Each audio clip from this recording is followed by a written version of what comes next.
हज सन 1928।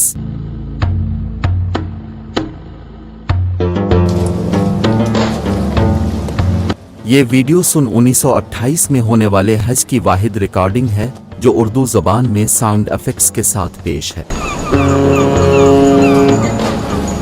ये video Indonesia से ताल्लुक़ रखने वाले जियोर्ज क्रूगज ने 1928 में फिल्माई और उसको अब तक उर्दू ज़बान में साउंड इफ़ेक्ट्स के साथ पेश करने में खिदमात देने वाले अली अदनान क़िज़िलबाश हैं। इनका ताल्लुक़ पाकिस्तान से है। ये 1928 है। आज़मीन हज अपने मुल्कों से बहरी जहाज़ों में सवार होकर एक लंबा सफ़र तय करके जदा पहुंचना शुरू हो रहे हैं।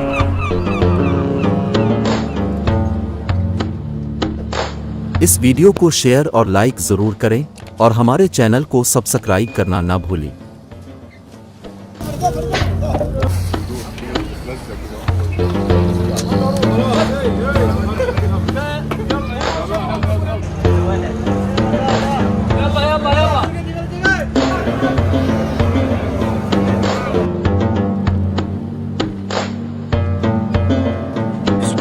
जदा के करीब पहुंचने पर हर कोई खुश था।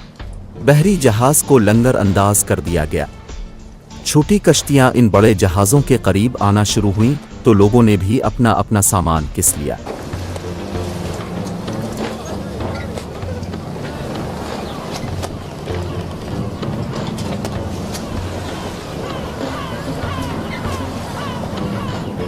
लोग अपना अपना सामान भी उतरवा रहे हैं। ये छोटी कश्तियां असल में बहरी टैक्सी का काम कर रही थीं। इनका काम लोगों को बहरी जहाज़ों से उतारना और उनके सामान को लोगों समेत बंदरगाह तक पहुंचाना था। ये छोटी कश्तियां लोगों को जहाज़ों से उतारकर बंदरगाह तक ले जा रही हैं।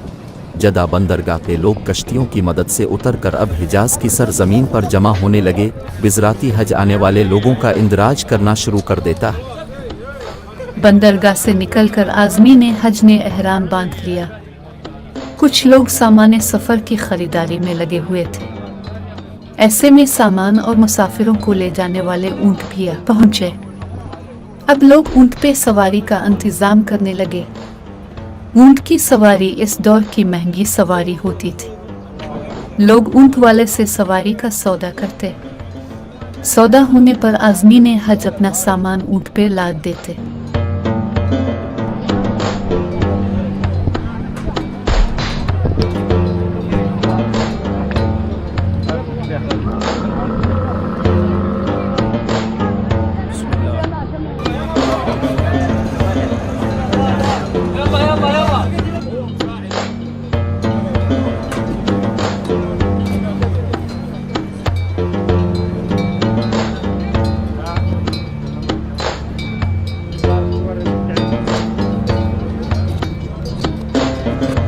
सीधा आज़मीन हज को ऊँटों पे सवार कराया जाता।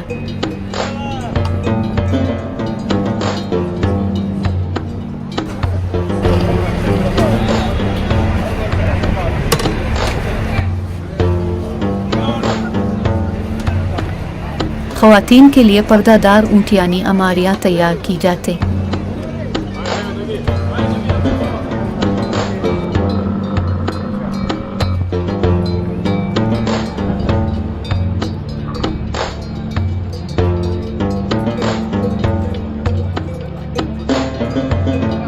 और इस तरह हज का कारवान तैयार होकर मक्का की जानिब रवाना होता।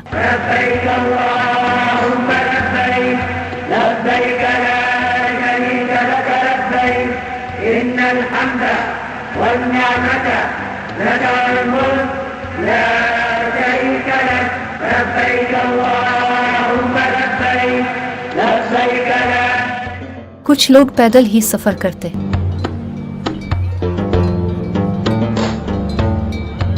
ये तकरीबन 60 मील यानी 90 किलोमीटर का सफ़र है। इंसानों और ऊँटों का जैसे एक दरिया अरब के तपते रेगिस्तान से गुजरना शुरू हुआ।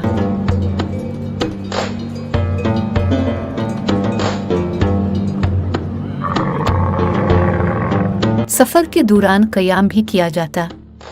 ऊँटों को चारा और पानी पिलाया जाता।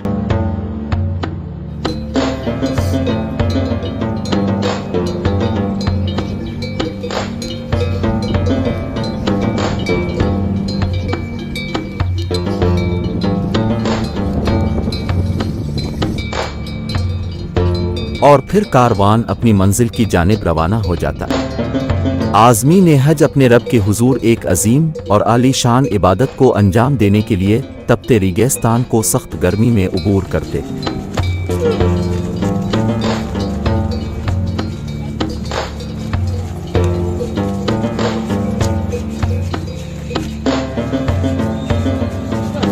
सुबह को निकलने वाला कारवान अब असर के वक्त के बाद मक्का मुकर्रमा की हुदूद में दाखिल होना शुरू होता है।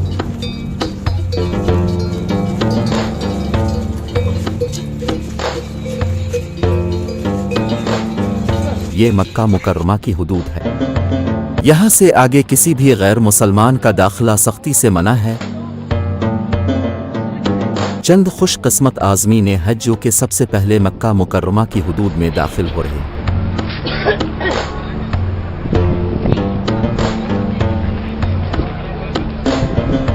जदा से मक्का मुकर्रमा जाते हुए मक्का के नज़दीक ये 5 मस्जिदें वाक़िया हैं। ये मस्जिदें तारीख़ी मालूम होती हैं। अगर आप इन मस्जिदों के बारे में जानते हैं तो कमेंट में ज़रूर लिखें।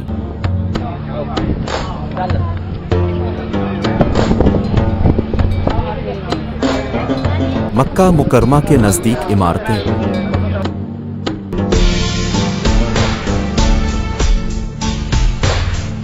ये 1928 का मक्का मुकर्रमा है।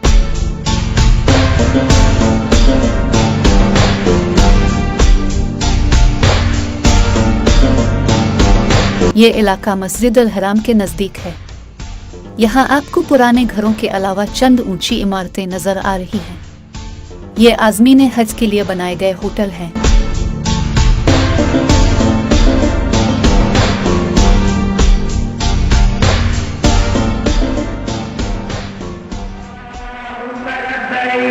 लब्बैक ला शरीक लक लब्बैक इन्नल हम्द वल निअमत लक वल मुल्क ला शरीक लक लब्बैक अल्लाहुम्मा लब्बैक लब्बैक ला शरीक लक लब्बैक इन्नल हम्द वल निअमत लक।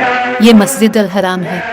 शरीक लक लब्बैक अल्लाहुम्मा लब्बैक। ये काबा है। काबे के गिर्द हाजी तवाफ कर रहे हैं। काबा के दरवाजे के सामने मकाम इब्राहिम है। मकाम इब्राहिम से करीब इमारत में जमजम पानी का कुआं है। इस इमारत के अंदर जमजम पानी का कुआं है। लोग यहाँ जमजम पानी पी के सैराब होते और वुजू करते।